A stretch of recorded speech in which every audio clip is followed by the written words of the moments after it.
Big TV భక్తి సమాచారం WhatsApp ఛానల్లో జాయిన్ అవ్వండి. అన్ని విశేషాలు ఎప్పటికప్పుడు తెలుసుకోండి. ఈయన నృగ మహారాజు, నృగుడు అంటారు. ఆయన ఇక్ష్వాకుడు అంటే మీకు తెలియదే ఉంది.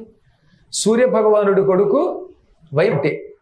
అసలు సూర్యవంశానికి ఇక్ష్వాకు మహారాజు గారంత గొప్ప నిలబెట్టినటువంటి చక్రవర్తి మరొకడు లేడు. అందుకే ఆ వంశానికి ఇక్ష్వాకు రోజు ఆ ఇక్ష్వాకు మహారాజు గారి కొడుకుల్లో ఒకడిన.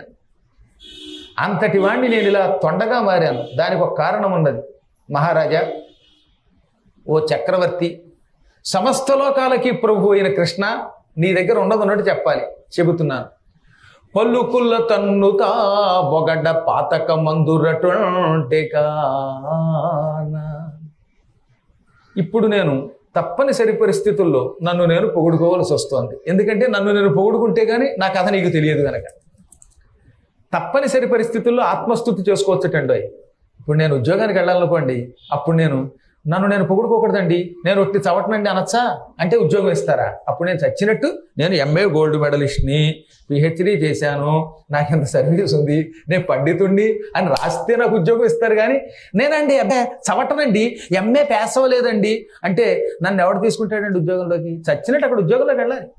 ఉద్యోగంలోకి వెళ్ళేటప్పుడు ఎవడైనా సరే అంతే.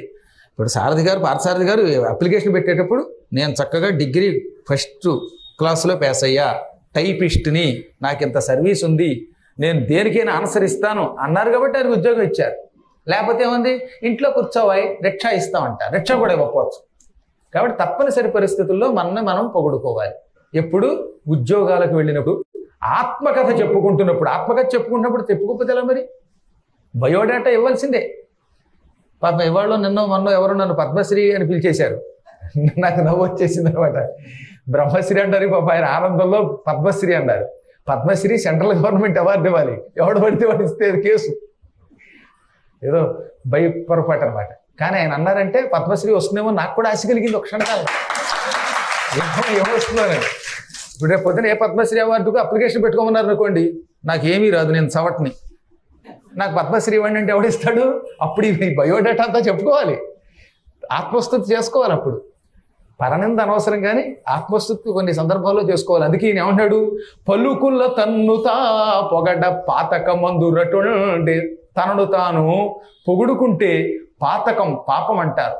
అయినా తప్పదు కాబట్టి చెబుతున్నాను. నా వంటి దాత మరొకడు లేడు అని పేరు తెచ్చుకున్నాను నేను నా కాలంలో. ఆకాశంలో నక్షత్రాలు ఎన్నున్నాయో లెక్క పెట్టగలమా? నేను చేసిన దానములు ఎన్నున్నాయి. నక్షత్రములైనా లెక్కెట్టచ్చు, నేను చేసిన దాన ధర్మములు లెక్కెట్టలేరు. నేల మీద సముద్ర తీరంలో ఉన్న ఇసుక రేణువులు లెక్క పెట్టగలరా ఎవరైనా? లెక్క పెడతారేమో. ఏ విశాఖపట్నం వెళ్ళి ఆర్కే బీచ్లో కూర్చుని ఆ ఇసుక రేణువులన్నీ కూర్చుని లెక్కెట్టుకునే ఓపుకున్నవాడు ఉండొచ్చుగాక. ఒక్కొక్కప్పుడు తెల్లవారుజామున మంచు బిందువులు బిందువులుగా పడతాయి. మంచు బిందువులు, బర్ఫ్ డ్రాప్స్ అవి. ఆ మంచు బొట్లైనా లెక్కెట్టచ్చేమో, నేను చేసిన దాన ధర్మములు లెక్కట్లేరు. అంటే అంత దాన ధర్మాలు చేసిన వాడిని నేను రోజు వేలు వేలు లక్షలు లక్షలు గోవులు తీసుకొచ్చి ఒక స్థలంలో పెట్టి వచ్చిన వాళ్ళకి వచ్చినట్టుగా బ్రాహ్మణోత్తములకి, పేదవాళ్ళకి, ఆడవాళ్ళకి, చిన్నపిల్లలకి దానం చేశాను. నేను గోదానం అంటే ఇష్టపడేవాడిని. లెక్క లేకుండా గోవులు దానం చేశాను. నేను గోదానం చేసేటప్పుడు చాలా జాగ్రత్త పడేవాడిని. ఒక ఆవు దానం చేసేటప్పుడు దాని మీద ముద్ర వేసి ఇది దానం చేసేసాను అని చెప్పిచ్చేసేవాడిని. కానీ ఒక్క పొరపాటు జరిగిందిట. ఓసారి ఆయనకి ఏం జరిగింది పాపం, కర్మయోగం వల్ల ఒక పండితుడిని, ఒక బ్రాహ్మణ్ణి పిలిచి ఆయనకు ఒక గోవు దానం చేశాడు. దానికి వీపు మీద ముద్ర వేయడం మర్చిపోయాడు. ఈ గోవు కొంచెం పెంకి గోవు. ఈయన ఆ గోదానం పుచ్చుకున్నవాడు దాన్ని ఇంటికి తీసుకెళ్ళి దొడ్లో స్తంభానికి కట్టాడు. ఈ గోవు కట్టు తెంచుకుని మళ్ళీ రాజుగారి మందలో కలిసిపోయింది. రాజుగారు చూసుకోలేదు. మర్నాడు ఈ గోవునే మళ్ళీ ఇంకొక ఆయనకి ఇచ్చాడు. ఈసారి భరత్ కుమార్ గారికి ఇచ్చేశాడు. ఈ రెండో ఆయనకు కొంచెం తెక్కెక్కువ. ఈ పుచ్చుకున్న ఆయన కొంచెం కోపం. ఈ కోపిష్ట ఆయన ఈ గోవుని తీసుకెడుతూ ఉండగా ఈ ముందు ఆయన నిన్న దానం పుచ్చుకున్నవాడు ఉంటాడుగా, రాజుగారు బంగారం లాంటి గోవు ఇచ్చాడండి దక్షిణతో, నా గోవు ఎక్కడికి వెళ్ళిపోయింది, ఏమండోయి నా గోవు మీ దగ్గరకు వచ్చిందా అని అందరిని అడుగుతూ వచ్చాట. కర్మగారి ఈయన దగ్గరికి రాగానే ఈయన దగ్గర గోవు కనపడింది. దాంతో ఈయన గొళ్ళు, ఏమయ్య అసలు నీకు బుర్ర ఉందా లేదా, ఇది నా గోవు.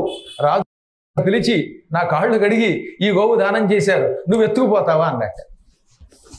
దాంతో అసలే ఈయనకి బీపీ, పళ్ళు మండిపోయి పళ్ళు పటపట కొరికి, ఎవడవరా నువ్వు, నేను నీ గోవుని ఎత్తుకుపోయానంటావా?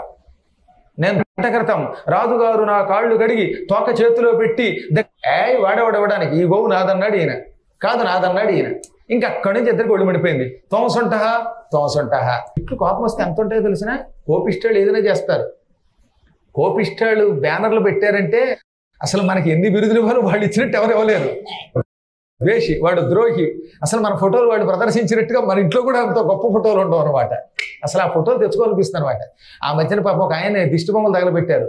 పాపం ఆయనలో అన్ని ఫోటోలు లేవు. ఆయన ఫోటోలు చక్కగా తీసుకెళ్ళి దానికోసం తగలబెట్టే ఆ డబ్బులో, అంటే ఈ ఫోటోలు, ఈ ఫ్రేములు, ఈ బ్యానర్లు ప్రదర్శించడానికి ఖర్చు పెట్టే డబ్బులో సగం ఖర్చు పెడితే అన్నదానం చేయొచ్చు. ఆ ఫోటోలు ప్రదర్శిస్తే ఏమవుతుందండి? ఇప్పుడు నా దిష్టి బొమ్మ తీసుకెళ్ళి తగలెట్టండి, నా ఫోటో తీసుకెళ్ళి తగలెట్టండి, నాకేంటి నష్టం? నేను ఇక్కడే ఉంటాను దర్జాగా. మీరు బయటికి 1,00,000 తిట్టుకున్నా, లేకపోతే 1,00,000 ఫోటో పెట్టినా ఇంకా నాకు లాభం తెలిసినా, ఈ రోజు నుంచి మీరు ఒకటి గుర్తుపెట్టుకోండి, ఎవడన్నా మీ ఫోటో తగలబెడితే మీకు జాతకం మారిపోతుంది, ఆరోగ్య జాతకం తయారవుతుంది, యోగం పడుతుంది. మిమ్మల్ని ఎవరన్నా తిట్టుకోవడం మొదలు పెట్టడం వల్ల ఎంత లాభమే. అందుకనే మీకు అందరికీ ఇస్తున్నాను అనమాట. ఈ రోజు నుంచి మీకు ఓపిక ఉంటే మీ ఇంటికి వెళ్ళి తిట్టు తట్టుకుండా నన్ను తిట్టండి, పర్వాలే, నన్నే తిట్టండి హాయిగా. ఎందుకంటే ఇంకా నాకు కూడా అనుమానం, లోపల 1-2 పాపాలు ఏమైనా మిగిలేయేమోనని. ఆ మిగిలిన పాపాలు ఎవరు పట్టుకుపోతారో అని చూస్తున్నాను. మీరు పట్టుకుపోండి హాయిగా, ఎంతో లాభం, దానికి సుఖం కూడా. అలాగే మీరు కూడా మీ పాపాలు పోవడానికి ఒకటే మార్గం, మేము తిట్టుకునేవాడు ఒక్కడైనా ఉంటే లాభం అన్నమాట. పొగిడేవాడు వల్ల పుణ్యం పట్టుకుపోతాడు. అందుకని అదో భయం నాకు. గురువు గారు వీరు మహాత్ముడు అన్నారా, వీడు నా పుణ్యం ఎక్కడ పట్టుకుపోతాడు అదో బెంగ. అందువల్ల తప్పనిసరి పరిస్థితుల్లో ఈ పిచ్చ పనులు చేస్తున్నారు, కానీ చెయ్యకండి, ఎవరిని తిట్టకండి అనవసరంగా. వీళ్ళిద్దరూ తెగ తిట్టుకున్నారు, నువ్వు సుంటా నువ్వు. ఈ తగాదా అంతా రాజుగారి దగ్గరే పెడదాం, ఆయనే తెలుస్తారని ఈ గోవు గుచ్చుకొని రాజుగారి దగ్గరకు వచ్చారు. మహారాజా, ఈ తగాదా మీరే తీర్చండి. అయోమయం అయిపోయి అనుమానం వచ్చి ఏమిటన్నాడు. అందులో మొదట ఆయన అన్నాడు, నిన్న ఈ ఆవు నాకు దానం ఇచ్చావు, ఇవాడు వీడిది పట్టుకుపోతున్నాడు. ఈ రెండోవాడు అన్నాడు, మహారాజా నేనెక్కడ పెట్టుకెళ్ళానండి, మళ్ళీ వాడు అదే గొడవ పెట్టుతున్నాడు. ఈ గోవు ఇందాక 1 గంట క్రితం మీరే నాకు ఇచ్చారు, కావాలంటే గుర్తు చేసుకోండి అన్నాడు. అప్పుడు రాజుగారికి మొత్తం మీద వ్యవహారం అర్థమైపోయింది. నిన్న నేను ఒక ఆయనకి ఇచ్చా, ఆయన దగ్గర నుంచి ఆ గోవు వచ్చి నా మందలో కలిసిపోయింది. నేను చూసుకోక పొరపాటున ఇంకొక ఆయనకి ఇచ్చా. 2 చేతులు జోడించి ఇద్దరికీ దండం పెట్టి, అయ్యలారా తప్పు మీ ఇద్దరిది కాదు, నాది. దానం ఇచ్చి దాని మీద గుర్తు వేసుకోకపోయిన దయతో మీ ఇద్దరు కోపాన్ని ఉపసంహరించుకోండి అని మొదట ఆయన దగ్గరికి వెళ్ళి, అయ్యా తెలియక ఈ గోవు ఆయనకి ఇచ్చాను, మీరేమనుకోకపోతే ఈ గోవును వదిలేయండి, నేను కొనుక్కున్నాను అనుకుని మీకు కొత్తది ఇస్తాను, 10,000 ఆవులు ఇస్తాను, ఈ ఒక్క ఆవు వీలుగా 10,000 ఆవులు దానం తీసుకుని అన్నాడు. నిజానికి 10,000 ఆవులు వస్తున్నాయండి, అంత సుఖంగా ఉంటుందండి. అయినా ఆయనకి పట్టుదల వచ్చేసింది మాట. ఇప్పుడు మొండితనం వచ్చింది, అవతల వాడితో తగాదా వచ్చింది కదా.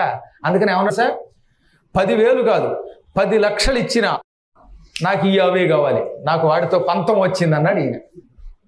పాపం ఇప్పుడు రాజుగారు ఏం చేస్తారు చెప్పండి. అందుకని రెండో ఆయన దగ్గరకు వచ్చి ఆయన కాళ్ళు గట్టిగా పట్టేసుకుని, మీకు పుణ్యం ఉంటుంది, మీకు 10 లక్షలు ఇస్తానంటే బంగారం ఇస్తాను, అది ఇది కాదంటే నా రాజ్యంలో మీరు అడిగిన అగ్రహారాలు ఇస్తాను, మొత్తం అగ్రహారం అంతా సత్రం. ఈయన ఇంకా పళ్ళు పటపట కొరికి బేసం వెలేసి, వాడిని నిందాక దొంగ అంటాడా, వాడా దొంగ, వాడే దొంగ, వాడి తాత దొంగ, వాడి నాన్న దొంగ, నాకు పట్టుదల వచ్చింది. నువ్వు అగ్రహారము ఏలూరు కాదు, నీ రాజ్యం అంతా నాకు ఇచ్చినా నాకు అవే కావాలి. ఏంటి రాజ్యం అంతా ఇచ్చిన వద్దట, ఆ ఒక్క అవే కావాలి నాకు అన్నాడు ఈయన. ఇటు తిరిగాడు, వాడికి దండం పెట్టాడు, వాడి కాళ్ళు పట్టుకున్నాడు, వీడి కాళ్ళు పట్టుకున్నాడు, ఇద్దరూ బిగుసుకుపోయారు. నువ్వు చచ్చితావు, నాకు మాత్రం అవే కావాలి అని ఆవు వదిలేసి మొదటాడిపోయాడు. నువ్వు తల్లకిందులుగా చచ్చి పుట్టి చచ్చినా నాకు అవే కావాలి అని ఈయన. ఈ విధంగా ఇద్దరు ఆవును అక్కడ వదిలేసి వాడు వెళ్ళేటప్పుడు కూడా అని ఒకళ్ళొకడు చూసుకుంటూ వెళ్ళిపోయారు. ఇప్పుడు రాజుగారి కర్మయోగం వల్ల ఇద్దరూ వదిలేసిపోయారు. వాడి దగ్గర నుంచి వీడి దగ్గర నుంచి లాక్కున్న పాపం వచ్చింది. కృష్ణ ఏం చెప్పను, ఇన్ని దాన ధర్మములు చేసి తెలియక అజ్ఞానంతో ఒక గోవు నా దాంట్లో కలవడం వల్ల ఇద్దరికి ఇచ్చి లాక్కున్న పాపం నన్ను చుట్టుకుని, ఆ పాపం వల్ల చివరికి చచ్చాను. చచ్చేటప్పుడు నానాయాతన పడి చచ్చిపోయాను. చావగానే యమధర్మరాజు గారి దగ్గరికి వెళ్ళాను. ఆయన అన్నాడు, నువ్వు ఎన్నో దానాలు చేసావు, కానీ ఒకటి దగ్గర నుంచి ఇచ్చిన విప్రుడికి ఇచ్చిన సొమ్ము లాక్కున్నావు, గోవిప్రుల సొమ్మును అపహరించిన పాపం ఎంతవాడిని అనుభవించక తప్పదు. అందులో మొదటి నుంచి పుచ్చుకొని రెండో వాడికి ఇచ్చి వాడు వదిలేస్తే వాడి దగ్గర నుంచి కూడా పుచ్చుకున్నట్టు అయ్యింది నువ్వు. కాబట్టి ఈ పాపం అనుభవించక తప్పదు. పాపం అనుభవిస్తావా, పుణ్యం ముందు అనుభవిస్తావా? ప్రతి వాడికి యముడు చాయిస్ ఇస్తాడండోయ్. బాగా పుణ్యం చేసిన పుణ్యాత్ముడు ఒక పాపం చేశాడు అనుకోండి, అప్పుడు మాత్రం వాళ్ళకి మాత్రం యముడు ఒక ఛాన్స్ ఇస్తాట, ఒక అవకాశం ఇస్తాట. ఏమని? నువ్వు ఎక్కువ తక్కువ పాపం చేసావు, పాపం ముందు అనుభవించి తర్వాత పుణ్యం అనుభవిస్తావా, లేక పుణ్యం అనుభవించి పాపం అనుభవిస్తావా అంటాడు. ఈయనన్నాడు పాపమే ముందు అనుభవిస్తాను, ఎందుకంటే కష్టం ఏదో ముందు పడితే తర్వాత సుఖపడచ్చు. ముందు స్వర్గ సుఖాలు అనుభవించాక అప్పుడు నన్ను తీసుకెళ్ళి నరకం నాయరోయ్, కష్టపడి సుఖపడచ్చు కానీ ఏం ముందు అనుభవిస్తానన్నాను. వెంటనే ఆయన నన్ను తల్లకిందులుగా భూమికి తోసి పోతంతో ఈయన తల్లకిందులుగా వచ్చి భూమి మీద పడ్డాడు. ఓసరవెల్లిగా పడ్డాను. అప్పటి నుంచి నా దగ్గరకు వచ్చే వాటిని నాలుగుతో నాకుంటూ చీమల్ని ఎక్కడి కృతయుగం అప్పటి నుంచి ఇప్పటిదాకా బాధపడ్డా. ఒక్కోసారి జంతువులు దొరక్క ఆహారం లేక అలవటించిపోయాను. యముడు ఏమన్నాడో తెలుసు? ఆ కాస్త అపహరణ, విప్రుడికి ఇచ్చిన సొమ్ము అపహరణ చేసిన పాపం వల్ల నువ్వు కృతయుగం, త్రేతాయుగం, ద్వాపర యుగం చివరి దాకా ఒసరి. ద్వాపర యుగంలో శ్రీకృష్ణ పరమాత్మ ఇస్తాడు. భగవంతుడు నిన్ను చేత్తో ముట్టుకుంటాడు. నువ్వు ఒకప్పుడు చేసిన గోదాన ఫలితంగా ఆ స్పర్శకి నోచుకుంటావు. ఆయన హస్తస్పర్శతో నీ పాపం ప్రక్షాళన అవుతుంది. అప్పుడు నీవు స్వర్గాన్ని గడతావు. నీకు ఈ ఓసరవెల్లి జన్మ నుంచి విముక్తి కలుగుతుంది అన్నాడు ఆయన. For more videos like this, subscribe Big TV channel.